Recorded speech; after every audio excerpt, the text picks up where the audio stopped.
Okay, next we have passage number 4 from from the theme about God in Himself. And passage number 4 is Surah Shura, verse number 4 and 5. Surah 42 is Surah Shura. Okay, Surah Shura, verse number 4 and 5. The two verses are there in our syllabus, okay, in the set passage of special study. To him belongs all that is in the heavens and on earth. तो अल्लाह ताला की हमें इसके अंदर ownership पता चल रही है. ठीक है, God is the ultimate owner of this and everything that is in between this heaven and the earth. Allah ताला ही हर चीज़ का मालिक है. He is the most high, the most great. Two attributes are there mention. The heavens are almost rent asunder from above them. कि आसमान जो है उनके ऊपर फट कर गिर सकता है. करीब है कि आसमान फट कर गिर जाए. इसके दो मीनिंग है, आगे एक्सप्लेनेशन में भी आ जाएगा. इसका मतलब है कि ये एक तो ये निशानी है अल्लाह ताला के अजाब की हो सकता है कि आसमान उनके ऊपर as a punishment, as a wrath, ठीक है, the sign of Allah's wrath उनके ऊपर फट के गिर पड़े और अल्लाह ताला की तरफ से उनके ऊपर अजाब आ जाए. दूसरा मीनिंग ये कि क्योंकि अल्लाह ताला का थ्रोन अर्श जो है उसका आसमानों पर है, तो in front of his greatness, in front of his majesty, the heavens are about to turn apart into pieces and fall upon them. क्योंकि अल्लाह ताला की अजमत के सामने, उसकी ग्रेटनेस के सामने आसमान उसको बर्दाश्त ना कर सके और फट जाए. उसके साथ साथ हमें ये पता चल रहा है कि the angels celebrate the praises of their Lord. Allah ताला के काउंटलेस एंजल्स हैं जो हर वक्त अल्लाह ताला को ग्लोरीफाई करते हैं, उसको प्रेज करते हैं और उसकी इबादत के अंदर मसरूफ़ रहते हैं. और दुआ क्या करते हैं? They pray for forgiveness for beings on earth. इंसानों के लिए, इंसानों की बख्शिश के लिए भी दुआ करते हैं. तो एंजल्स की बात हो रही है कि एंजल्स जो है अल्लाह ताला की ऐसी मखलूक हैं, ऐसी क्रिएशन है जो कि जो कि इनोसेंट हैं. ठीक है, जो कोई गलत काम कर ही नहीं सकते because they don't have free will. But लेकिन उसके बावजूद वो हर वक्त अल्लाह ताला की इबादत में, उसकी ग्लोरिफिकेशन के अंदर और उसको प्रेज करते हैं. ठीक है, behold verily Allah is he the of forgiving and the most merciful. तो अल्लाह ताला की दो मोर एट्रीब्यूट, शुरू में भी the most high, the most great, again at the end there are two more attributes of God, that he is the most forgiving and he is the most merciful. ठीक है, कि इंसान से जब कोई गलती हो जाए तो अल्लाह ताला से तौबा करे, उससे फॉरगिवनेस मांगे. So how you will write the answer for this passage, passage number 4, which is Surah 42, verse number 4 and 5.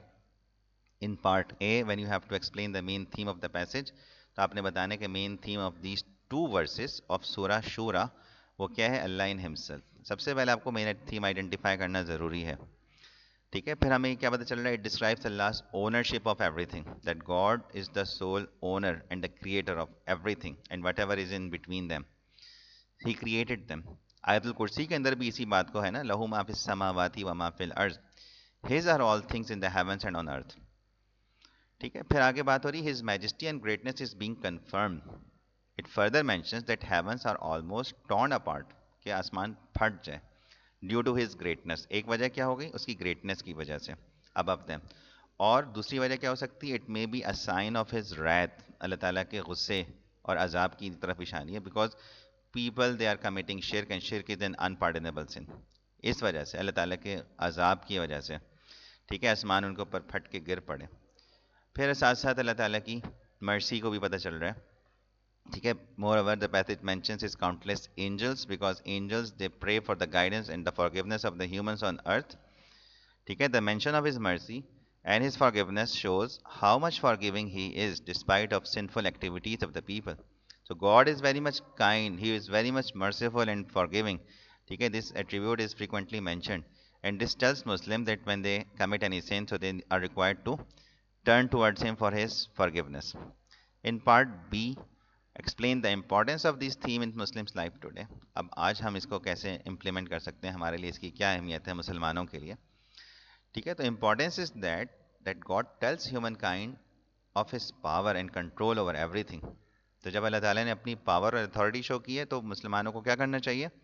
उनको क्या करना चाहिए? They should remember that they do not have any power in comparison, so they will become his obedient servant. More over, यहाँ पे paragraph change भी हो रहा है. More over, God is merciful even when Muslims have committed wrong actions, so Muslims have someone to turn to in times of need. Yeah, in times of difficulty, like when they are facing difficulties like financial issues, health, or family issues or crisis. As God is merciful to humankind, they in turn should be grateful to Him. How they can be grateful to Him? By following his commands, by being punctual in their prayers, by observing fast in the month of Ramzan, by helping those in their society, okay, their fellows, those who are in need and vulnerable.